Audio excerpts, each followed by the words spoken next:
One of the great things about picture books is you can look into them and become somebody or something in the picture book. And then you can write from that person's point of view. I think this boy, Joshua Oppong, he was reading a book called Way Home by Libby Haythorne, and it's about a boy who's got no home. But I think it ends all right, or it sounds like it. Let's see. This is somebody who's dancing, so the poem's called Dance.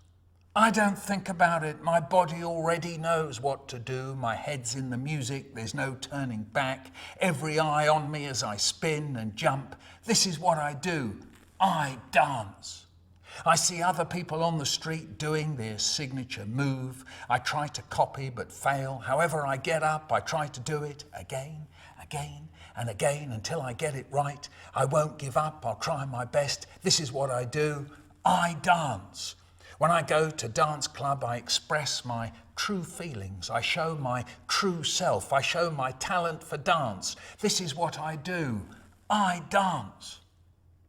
This is a very special book and I love it. It's poems, all by children. You can see some on the cover there like that. And it's an anthology of children's poetry. Most of the poems are inspired by things that the children have read. And I'm going to read one or two of these. This one's by Ty Kane. He comes from Friars Primary Foundation School, and his poem's called Ideas. And I think he was thinking about what are ideas like? It's great to write poems like that. You say, what is something like? And then you think about it and you write it down. Let's hear what he says. A good idea is like a beautiful butterfly. Beautiful, but scared. Flying around your unkempt head until you're fit to burst. Shout, scream. You want it out as soon as possible, now even. But when it's gone, you feel lonely, empty, lost inside. Before long, you're wishing for it back. You try to think the idea back into your head, but you end up with boring, different but not the same ideas, and you end up regretting what you did. A great thing about a poem is you can show how you change your mind even as you're writing the poem. And that way, it sounds like when you do change your mind because something happens. You see, here's a girl who's changed her mind about chicken pox. She's called Anika Hussain. I wish I had chicken pox. It totally rocks. You don't have to go to school. That's totally cool.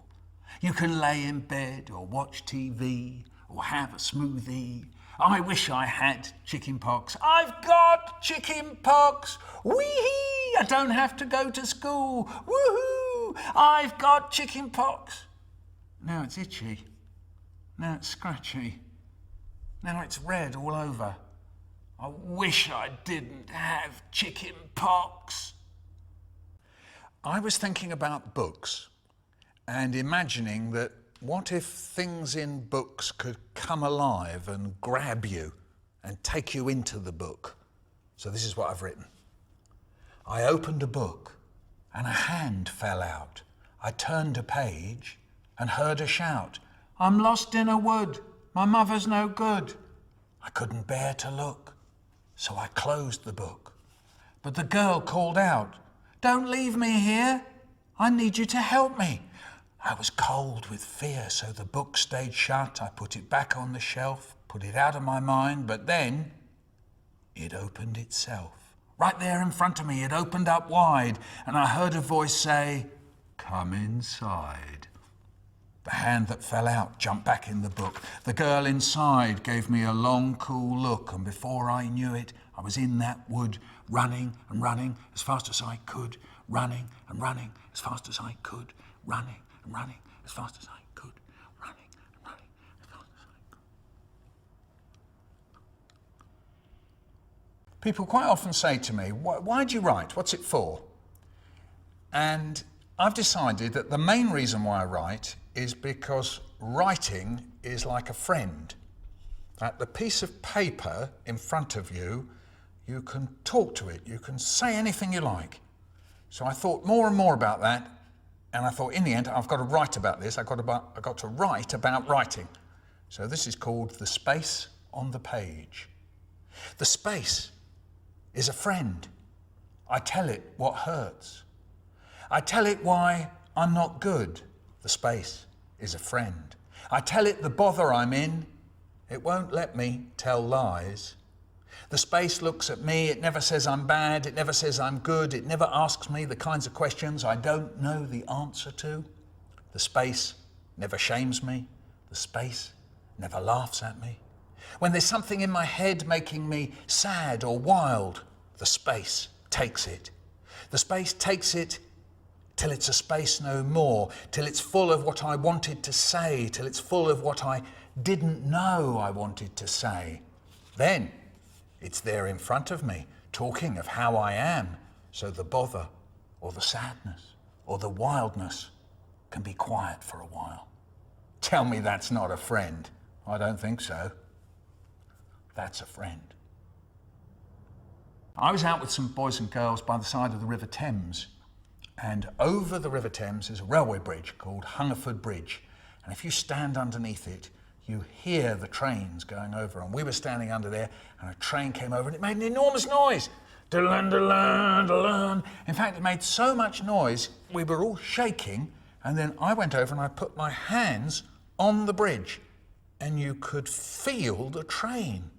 So we all stood there, and I thought, wow, hand on the bridge, feel the rhythm of the train. And then I thought that would make a good first line of a poem. And I was once talking to Benjamin Zephaniah, and I said to him, where do you write your poems, Benjamin? He said, I don't write them. I make them up when I go jogging. I thought, what? Just like that? He said, yeah, and that way I can remember them, and then when I perform them, other people will get them very quickly because it's that kind of a poem. So I thought about that. Can I make up a poem that begins, hand on the bridge, feel the rhythm of the train between the time I leave the River Thames and get to my house in Hackney?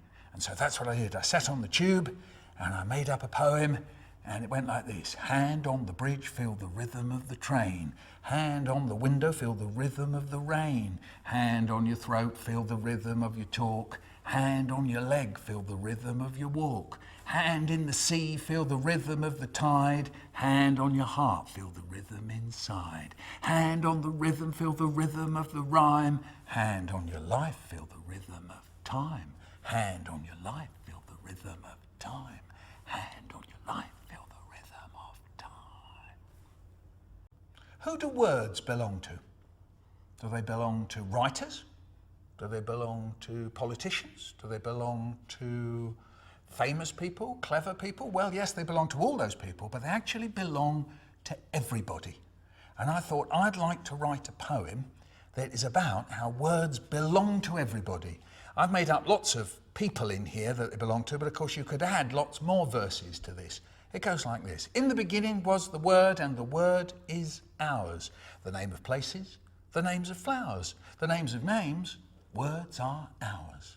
Page turners for early learners. How to boil an egg or mend a leg, words are ours. Wall charts, love hearts, sports reports, short retorts, jam jar labels, timetables, words are ours. Following the instructions for furniture constructions, ancient mythologies, online anthologies, who she wrote for, who to vote for, joke collections, results of elections, words are ours. The tale's got you gripped. Have you learnt your script?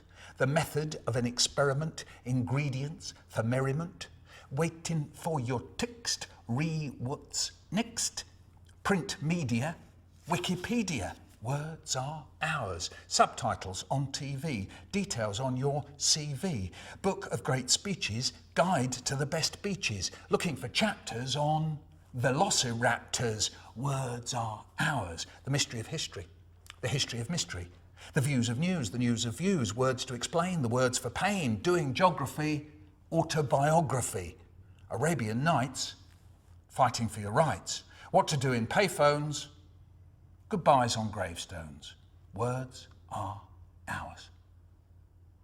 I often think about where I lived and how we lived, and we lived in a flat over a shop, and my parents came from another place, a long way away on the other side of London. We always felt like a long way away, and their lives seemed to be so different from mine.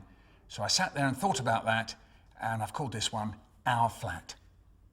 In our flat, faces speak of places across the sea. In our flat, voices walk in, talking, but not like me. In our flat, books fly around us saying, never stop saying why. In our flat, stories stroke us until we cry. In our flat, there was a mother and father who were born so poor.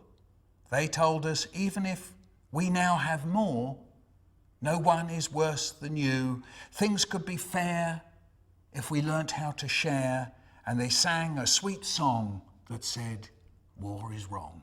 Find out what's possible, they said. Find out what's possible. Find out what's possible, they said. Find out what's possible. Quite often, poems are about the way one thing looks like another. One thing reminds you of something else. And we were on a beach in France, and there was a jellyfish on the beach. So this is what I wrote. The jellyfish dances through the water, waving its frilly underwear. We found one on the beach. It had become a polythene bag full of water. Its frills lay on top like party ribbons after the dance is over. Quite often when you're going about and looking at things, you'll suddenly find that something or other, it might be an animal or it might be a building, seems to be sort of in the wrong place. Or a bus is going in the wrong direction. And I was looking at the seagulls and thinking, well, seagulls belong at the seaside. And I wondered if seagulls thought that when they were in the town, they wished they were at the seaside. Anyway, out of those thoughts came this. The seagulls think we live at the seaside. The tower blocks are their cliffs. They swoop for fish in the gutter, but they're happy that it's last night's fried rice. They stand about screaming on the pavement beach and ride the sea breezes pumped out by the cinema air conditioning.